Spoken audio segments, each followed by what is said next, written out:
সারা দেশেও বাড়ছে load shedding. Gas, কয়লা ও ফার্নেস অয়েলের ঘাটতিতে বিদ্যুৎ উৎপাদন ব্যাহত হচ্ছে। বিদ্যুৎ কর্মকর্তারা জানান, বর্তমানে উৎপাদিত বিদ্যুৎ দিয়ে অফ পিক আওয়ারে সাধারণ চাহিদাও পূরণ করতে পারছে না। এদিকে আবহাওয়ার তাপমাত্রা বাড়ছে, একদিকে গরম আর একদিকে লোডশেডিং, সব মিলিয়ে অতিষ্ঠ হচ্ছে জনজীবন। সহকর্মীদের তথ্য ও ছবিতে ডেস্ক রিপোর্ট। একদিকে তীব্র তাপদাহ, অন্যদিকে ঘন্টায় ঘন্টায় লোডশেডিং, সব মিলিয়ে বিপর্যস্ত মেহেরপুরের জনজীবন। আর লোডশেডিং এর অবস্থা তো বোঝানো যাবে না, এমন একটা অবস্থা এসে দাঁড়িয়েছে 10 মিনিট কারেন্ট থাকছে, 1.5 ঘন্টা 2 ঘন্টা পর আবার আসছে, আবার 10 মিনিট মতো থাকছে। আবার কারেন্টে যে মোটরে পানি দেবো, সে কারেন্টও থাকছে না। 1 ঘন্টা থাকছে, 2 ঘন্টা চলে যাচ্ছে কারেন্ট। জামালপুরে গড়ে 18 থেকে 20 ঘন্টা পর্যন্ত লোডশেডিং হচ্ছে। এতে সবচেয়ে বেশি বিপাকে পড়েছে এসএসসি পরীক্ষার্থীরা।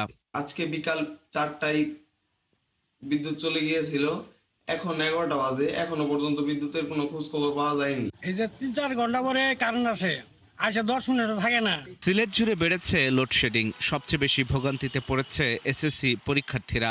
ঘন ঘন লোডশেডিংয়ে লোকসানে পড়েছে ব্যবসা প্রতিষ্ঠানগুলো।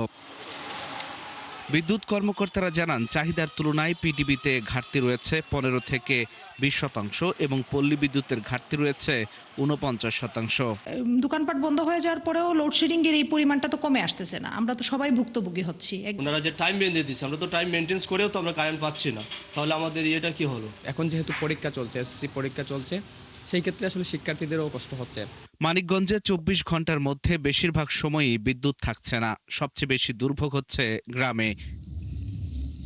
খরায় ফেটে যাচ্ছে ধান ক্ষেত। লোডশেডিং এর কারণে সেচ পাম্পগুলো বেশিরভাগ সময় বন্ধ থাকায় বিপাকে পড়েছেন কৃষকরা। আমাদের এই ধানের অবস্থা খুব খারাপ, পানি দিয়ে পাচ্ছি না, খারাপ শেডিং এর কারণে আমরা সেচ দিতে পারছি না। বিকেলে না চালালে রাত্রি 11টা থেকে ভোর 5টা পর্যন্ত চালানোর জন্য উদ্বুদ্ধ করা হয়। সেই সময় মোটিভেশন হচ্ছে, লিফলেট বিতরণ করা হচ্ছে। ফেনীতে তাপদাহের মধ্যে লোডশেডিং এর কারণে জনজীবন অনেকটা স্থবির। ব্যবসা গরমে চরম ভোগান্তির মুখে আছেন জেলার 4.25 লাখ পল্লী বিদ্যুতের গ্রাহক। বিদ্যুৎ না থাকলে আমাদের কাজকর্ম সবই বন্ধ। মানে মাঝে মধ্যে বিদ্যুৎ আসে, মানে এই অবস্থা। এখন কাস্টমার আসে বসে থাকে, কাস্টমারকে আমরা সঠিকভাবে ডেলিভারি দিতে পারতেছি। বিদ্যুৎ সংকটে সিরাজগঞ্জের এনায়তপুরে অবস্থিত খাজা ইউনুস আলী বিশ্ববিদ্যালয়ের একাডেমিক ও প্রশাসনিক কার্যক্রম 4 দিন বন্ধ ঘোষণা করেছে বিশ্ববিদ্যালয় কর্তৃপক্ষ। আল ইমরান, 71।